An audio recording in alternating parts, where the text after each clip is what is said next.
Harry, for that warm introduction and welcome. It's so great to be here at the Graduate Union University of Melbourne for this inaugural Iftar dinner. We're very pleased to see this wonderful generosity and hospitality being presented to us. On behalf of the Muslim community, so thank you very much for opening your space and inviting our friends, our broader community, to break bread in something that's quite fundamental to our universality of humanity. May I also start by acknowledging the traditional owners of the land on which we gather, the Wurundjeri people, and pay my respects to their elders, both past, present and emerging.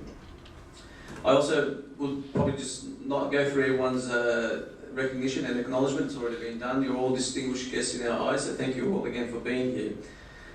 I'd also like to thank you for participating in this inaugural event. On behalf of the Australian Cultural Society, it is our pleasure to be co-hosting this event with the Graduate Union. For those who are being introduced to the AIS for the first time, the AIS is an organisation that seeks to promote cross-cultural understanding between diverse communities, and we do this by providing platforms for engagement. And tonight is an example where people from all walks of life are enjoying a fundamental duty such as breaking bread together and sharing a meal. I'd also like to acknowledge, just quickly, the leadership of Graduate Union. Ken, thank you very much for your leadership for this wonderful institution and for being generous enough to, again, accept us in this wonderful setting here tonight. The AIS believes that change can start with the individual. Nothing new there, but where we could be agents for goodness and be a model for others to follow. We're pleased to see these Iftar dinners are being emulated by many organisations, both Muslim and non-Muslim. When the AIS first started its Iftar dinner programs in 2001, there was no other organisation hosting an Iftar dinner like we did. From being ridiculed in the early years, it didn't take long for other Muslim organisations to start hosting their own Iftar dinners by inviting their non-Muslim friends. Such was the appeal and benefit of these Iftar dinners that we see other institutions such as government agencies, tertiary institutions and faith communities partner with AIS to offer a platform for diverse audiences. This is similar to this evening's gathering where each one of us, with our identity and place in society, have a remarkable story to share with our friends sitting next to us. For the AIS, we are hosting or co-hosting some 44 Iftar dinners, where 38 of them are home Iftar dinners during a 30-day Ramadan calendar. So for us, Ramadan is a time of thanksgiving, devotion, spiritual nourishment and sharing. A time where we gather around the dinner table and share not only food, but also share common values and friendship. The Muslim community opens its homes to the wider society in Ramadan, and to reciprocate, the Graduate Union opens their house to the guests here tonight, and we thank you again for that. This mutual welcoming and acceptance goes a long way in showing our oneness in society.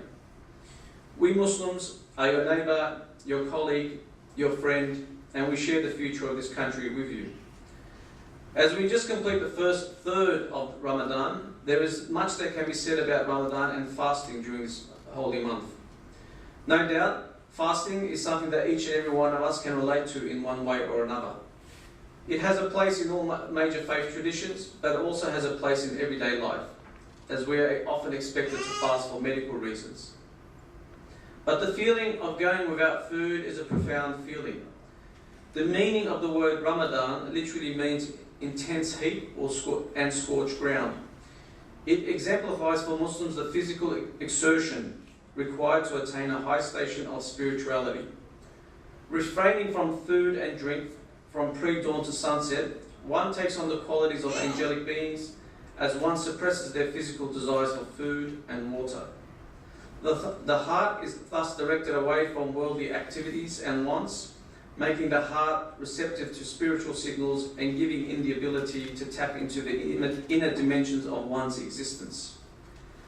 The physical body is no longer an obstacle excuse me, to the spiritual, allowing the spirit to breathe and even blossom during the month of Ramadan. While the physical body is cleansed of toxins, fasting cleanses the egoistic self and frees it from all negative qualities. Islam itself denotes submission, where the physical and spiritual body harmoniously submit along with all the senses. During Ramadan, Muslims are also expected to exert more effort into refraining from emotions and behaviour which greatly impact on the state of the spiritual heart, such as anger, pride, arrogance, greed, and lust. Therefore, fasting is not just about not eating and drinking, it is also about building character, which presents itself like blossomed flowers within society. With the setting of the sun, the breaking of the fast brings with it emotions similar to that felt by the parched earth after a drought breaks. In experiencing deprivation, one sees the essential needs of others, since fasting creates empathy. It helps a person to know what it feels like to go without food and water. I often get asked, so you can't even drink water? And the answer to that is obviously no.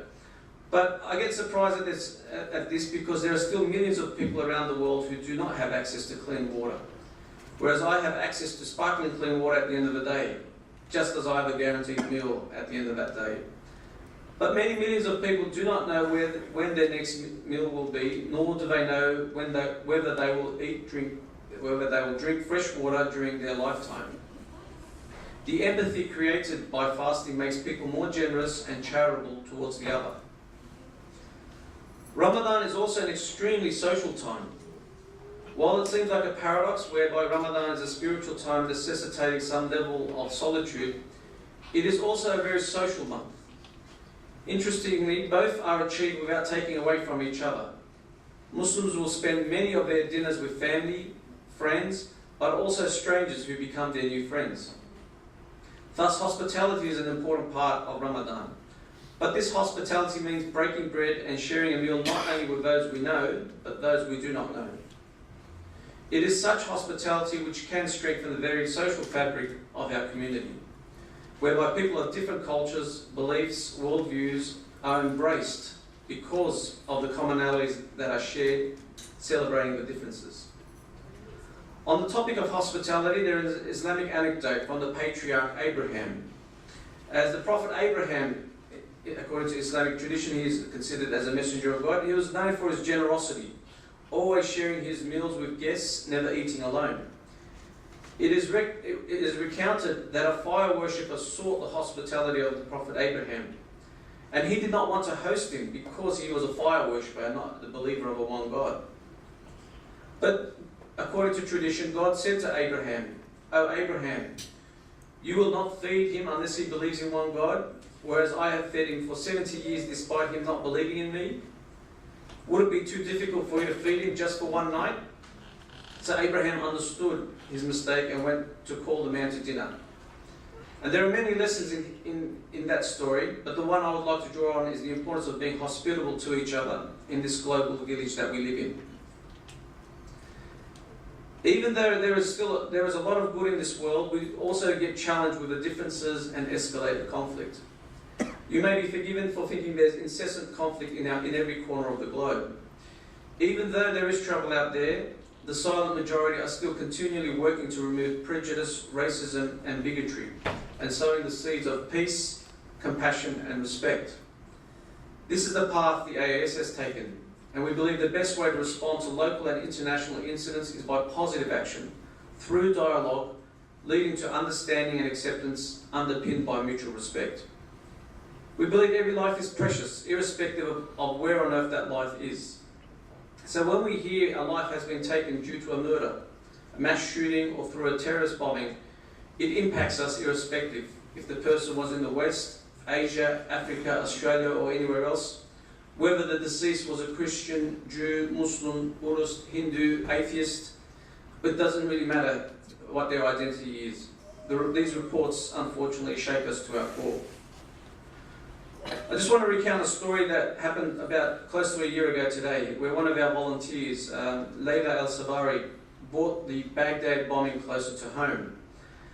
Layla was meant to be joining us for an Iftar dinner program that evening, but she couldn't attend because of her 12-year-old cousin, who was killed whilst in Iraq due to a bombing.